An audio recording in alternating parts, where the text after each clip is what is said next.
Cleanliness is next to godliness. Cleanliness is not a matter of instinct, they are matters of education, and like most great things, you must cultivate a taste for them. Book name Swachhata Manushya Ka Gaurav. Cleanliness, pride of humanity. What does cleanliness or lack of it symbolize? Cleanliness has a direct correlation with good health. Untidy house, untidy workplace, they all reflect a lot on our personalities. Apart from, of course, from looking unpleasant, it symbolizes procrastination, laziness, and sleeping over issues that matter the most. The constant process of cleaning up.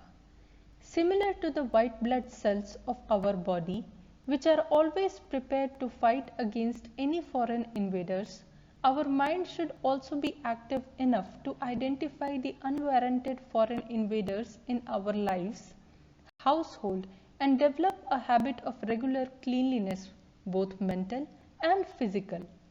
Dirt, whether it is inside the body, outside, or on clothes, is a sign of backwardness. It makes our life impure. Filth we see all around is a breeding ground for unhygienic conditions that may lead to illnesses like dysentery, malaria, cholera, plague, etc. Why has cleanliness been often related with spiritual journey? Every religion in the world has emphasized the importance of cleanliness. If we develop a simple habit of finishing each task before starting another, it also ensures cleanliness, and so does owning up to cleaning. In Mahatma Gandhi's hermitage, everybody was asked to clean the toilet. This could have been done by cleaners too, but he insisted on cleaning the toilet so that everybody learns cleanliness. Be proactive in taking up cleaning initiatives. A person who loves cleanliness is the one who is eager to remove it as soon as he sees it.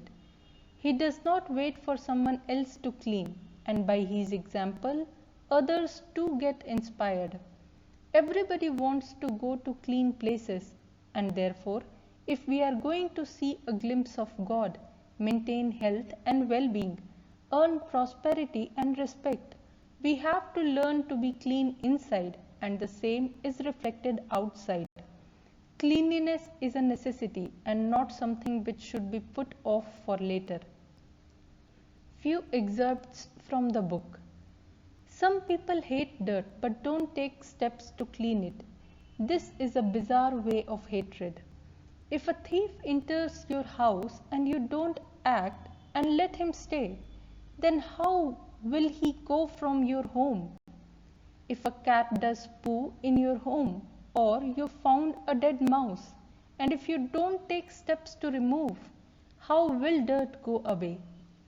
Whatever work you start, develop the habit of completing it, as it is the basis of cleanliness. Instead of carelessness, one who has chosen responsibility will not leave his work in the middle, as he doesn't want to become a laughing stock. There is dirt and garbage all around, be it village or town. This dirt has also entered our minds and affected our thought process and our behavior. How will somebody respect any civilization, however grand it might be, if cleanliness is not a part and parcel of it? Few topics covered in the book: relation between health and cleanliness, unfinished work creates filth, cleanliness is part of civilization, our problems, creative ways to tackle garbage, creating a family of angels, cleanliness should be a part of our nature.